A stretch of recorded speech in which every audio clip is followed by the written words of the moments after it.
Hey, it's Zach here, and first off, I just want to welcome you to this beautiful new week that we're starting out on, and I want to share some information with you this week as we build out some more of your training. You should be looking for these types of video emails that are going to be coming to you. Look, you'll probably get one every week just to help you understand a little bit more about this business.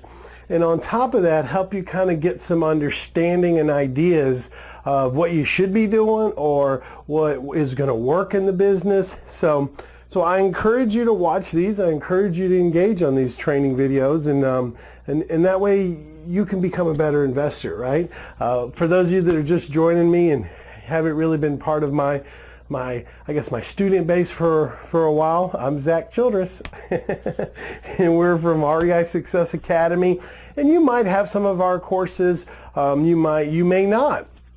Well, either way, welcome to your adventure in real estate.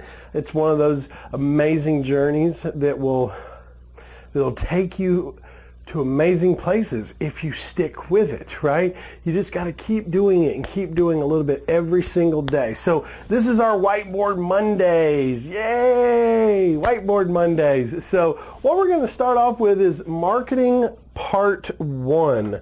So let's talk about this. This is all about marketing part 1. Now, why is this marketing part 1? Because there is another part to this. What I want to do in this video is help you get your brain around some of the concepts behind marketing and what you got to be thinking about and the different types of prospects that we go after and what makes them more motivated, non-motivated. We're going to talk about tracking software, P equals L equals deal. P equals L equals D. There's a formula to that you need to be aware of, and our box process, and we're going to talk a little bit about that too, and that'll help you understand, based on the tier of investing that you're in, where you should be gaining most of your lead sources from. So we're going to really kind of give you an understanding. Now here's the best part. This will give you a very clear understanding of what leads you should be going after. Now in part 2, we're going to talk about all the different lead sources, the paid lead sources and the free lead sources, so that you can get your business up and off the ground running. So let's jump into this. So here's number 1. We're going to talk about this right here. Marketing is. What is marketing, right? Like what's the purpose of marketing, and why is marketing so talked about or even looked at as frequently as it is? Well, ultimately, marketing is your bloodline to your business. That's what it is. It's the bloodline to your business. Because if you're not doing marketing, you're failing miserably, because you don't have leads. And so people say, oh, well, I don't have the experience to go out and do a bunch of deals. Well, that's because you're not doing enough marketing. You see, if you did marketing, you would then generate the leads to then get the experience that you needed. The problem is we don't understand marketing. We think marketing is send out 1,000 postcards to people in foreclosure. It's not. It's not at all. Marketing has a lot to do with this little box I'm going to talk about, and a thing called the zip code matrix. It helps you understand the process and who to market to and when to market to those people. So I think it's important that you understand that if you're not doing marketing, you're never going to make it in this business. And I don't mean marketing as in call up an agent and ask what's on the market. That is not marketing. That is what we refer to as a parasite marketer. So that means that if that agent doesn't bring you deals, you're out of luck, right? So let's talk about this. What do you need? So that's another question. Like, if somebody says, well, I know I want to do marketing, I know that I need to do marketing, I know that marketing is the fundamental process that I need to go through to build my business, but what is it that you need in place? Well, there's some things, right? What do you need? Think about this. When we start marketing, what do we have to have? Well, we have to have some type of script, right? We have to have a script and a process for that inbound call or that outbound call. We have to know what to say, how to say it, and why we're saying it. It's very important that we do that. You know, there's certain things that we need to ask in certain ways. For instance, when a phone call first starts, you know, we don't just go in and say, you know, what's wrong with the house? We got to get them talking. So, hey, can you tell me about your house? You know, what is it that you love about it? Great. You know, get them talking about the house, because this helps us in our 5-part process, right? Communicate, analyze, research, negotiate, and convert.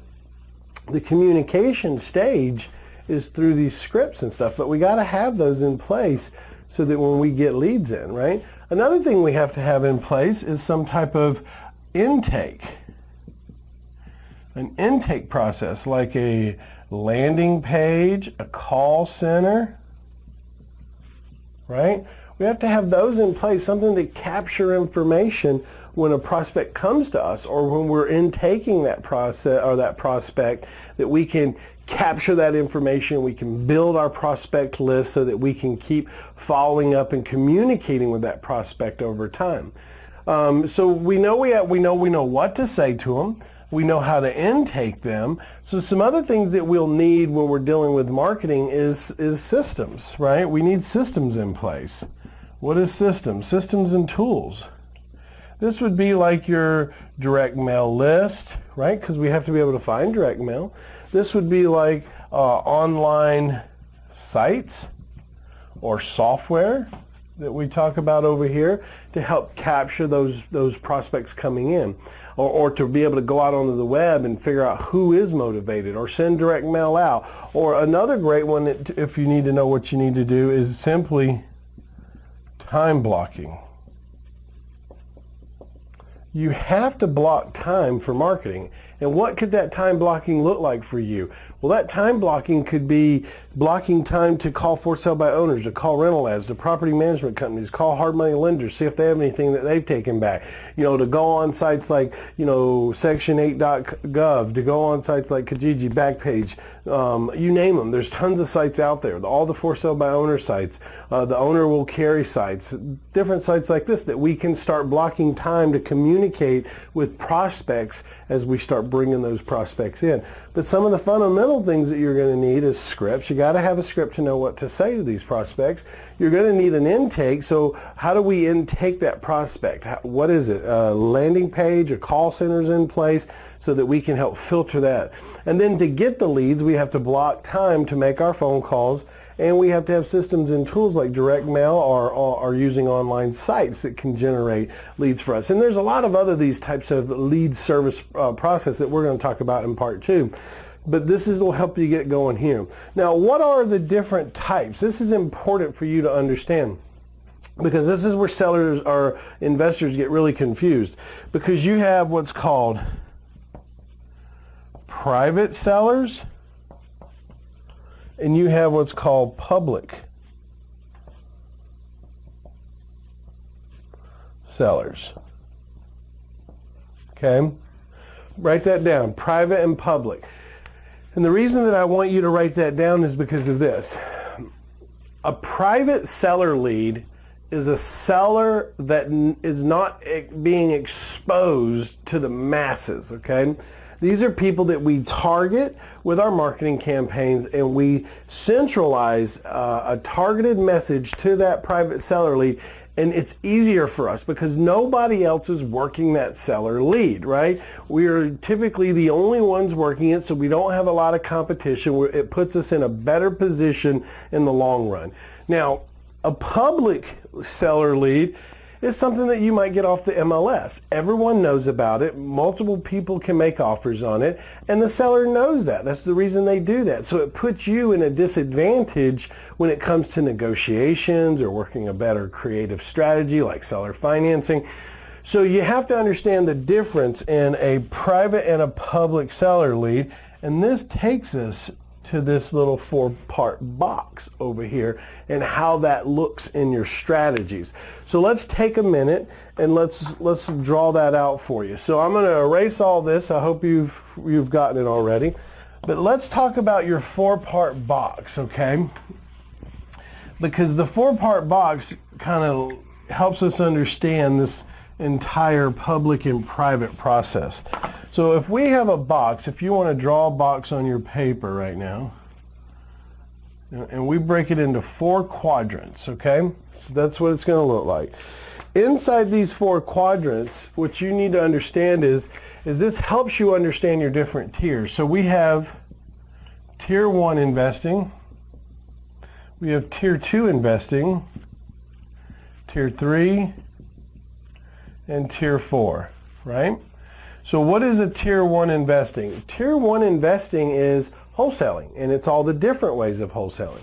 Tier 2 investing is creative financing, lease options, subject tos, things like that. Tier 3 is fix and flips. Tier 4 is buy and holds. So let's understand this. So in Tier 1 and in Tier 2, we have to be very creative in our structure. So therefore, we need to control the paperwork as much as possible. So in Tier 1, Tier 2, the theory works like this. 80% of all your leads need to come from a private seller. Tier 2, 80% of all your leads need to come from a private seller. 20% of the deals that you would do in this world of Tier 1 would come from public leads. But let me make you understand this. Like, as a wholesaler, a public lead would be like an MLS process. So trying to wholesale a property off the MLS can be very, very challenging, especially if you're brand new. So instead of going down a road that's going to lead you into frustration and aggravation, focus on something that you can do right now, like literally right this second, because you can do this. It's easy. You just have to follow the processes. So same way with Tier 2. Only about 20%, if not less, would come from a public lead source. Now, why is that? Because an agent doesn't want to help you negotiate a deal that they get no money off of. Because in a Tier 2, what? We don't pay them until later, right? So we want to focus all of our attention right in here, all with private seller leads as a Tier 1, Tier 2 investor. Now, when we move to Tier 3, Tier 4, we don't have to be that creative, right? Because why? We're doing fix and flips. We buy it at the right price, we fix it up, and we sell it at a higher price, just like a buy and hold. We buy it at the right price so it produces cash flow. We sit on it with a renter in it, and we wait years down the road before we sell it. So there is no real creative structure in these two deals. So it's just the opposite down here. So 80% of your leads can come from a public seller source, where 20% can come from a private source. Same way over here, from a public seller source, and a 20% can come from a private seller source. Now, I say that only because of this, is that we don't have to be that creative in these two structures. So it benefits you that where you can still plug into the MLS. But now if there's no inventory, if you have a shortage of inventory, or you have a market where prices are being bidded up, well, then you might want to alter that back down to the private seller leads so that you can obtain more seller leads that other people aren't getting attention to. So I hope that you got that. So I want to talk about another little process with you real quick. So one of the things you have to understand is P equals L equals D. This is how we move into our tracking process, okay? Because P is prospects. So we need to know the number of prospects we go after each week. Is it 100 prospects? Is it 200 prospects? Because prospects get turned into leads. A lead is somebody that we've actually spoken to on the phone. And we want to know the number of that.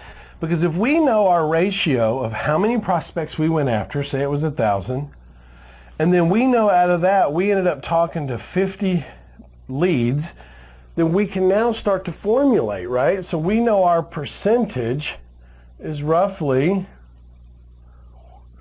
about a 20%, right? So that's where we are, if I did that right. So the point is I'm going to show you, and what we're trying to create is what a cost per lead is. That's what we're trying to create. So if I go after 1,000 prospects and I get 50 of them, I got a 20% conversion. So that tells me that I'm starting to build an understanding of how much marketing I need, and I'll explain in just a minute. Then we have deals. So meaning that out of all the leads that I talked to, how many of them did I actually get under contract and closed? So let's say that I need to know the number of that. And let's say out of 50 people I talked to, I was able to convert 5 of them into deals, which ultimately gives me what? A 10% conversion. So this is where I want you to look at. So we need to know what the cost per lead is. And this will help you build your marketing plan. This will help you build your tracking up here. So we're talking about the P equals L equals D, but this also helps us talk about our tracking. So in this example, if I spent $500 up here, right, and I was able to attain 50 leads, which is a 20% conversion, then ultimately I know that I'm spending $10 a lead, right? So I know that my cost per lead equals $10. But then look at this. I was able to do 5 deals off of that. So this is how we start to look at our earnings, right? So out of those 5 deals, let's say I made $10,000 on each one of them. That's a $50,000 process. It's a $10,000 per lead. So profit per lead equals $10,000. So now all I got to do is look at this from an ROI point of view. And the reason I'm getting somewhere with this, and the reason that I'm talking about this right here, is because a lot of people start marketing. And then they run it for a month or so, and then they stop because they say, oh, I didn't get results. Well, marketing is an ongoing basis. You should be measuring your marketing results in quarterly processes. Because let me tell you something. You will never get a better return than you will with marketing, because you might only spend $10 for a lead, but ultimately over a quarter period you have found that that lead could give you a higher yield of return. And actually it should have been up here instead of here. So if I made 50,000 per lead, so it would be 50,000 divided by 50 would give me my lead cost. So we take 50,000, divide that by 50, so I'm earning $1,000 per lead that I get. Now here's the beauty of this. I'm paying $10. So this is why I want you to understand. So because sometimes you'll spend money, right? You'll spend money on marketing, you'll spend money on marketing, but let's just say we spent 4 months. We spent 4 months. And we ended up spending not just $500, but we spent $2,000. You with me? That means our lead count would have went up to $40. But if we still were able to take down 5 deals in 4 months, that means on each lead, we still made $1,000 on each lead, and we paid $40. So the point of this is it's not about are you getting the results right now. It's about what are the results coming in over your business. Because remember, we look at everything from a quarter. And let me tell you, whether you're spending $40 for a lead or $100 for a lead, if you're making $1,000 off that lead, that's an investment you want to make over and over and over again. But don't get discouraged. Like, don't think it's not working, because marketing works. It's the lifeline of every single business, and you're no different. You're just starting out right now. You're a little scared. You're a little nervous about putting money out there in your marketing. But let me explain something to you. There's 2 ways to do marketing. There's paid and then there's free, right? We'll talk some more about this on the next week. But either way, you got to trade something. You got to trade dollars for paid leads, or you got to trade time for free leads. If you can do both, you can get there faster. So keep that in mind. And also, I don't want to leave out software, but we'll talk about that next week, because there are a lot of cool little things that you can do out there with certain technologies, with softwares and platforms that allow you to get more leads faster in your business. So guys, this is part 1 of kind of an understanding of what marketing is. Now next week we're going to be unveiling the different ways to do marketing, from free to pay, with some pretty cool cutting edge little things you can be doing. Really, like, you can start the day you watch the video. So keep your eyes out for our Whiteboard Mondays. This is Zack Childress. I'll see you next week.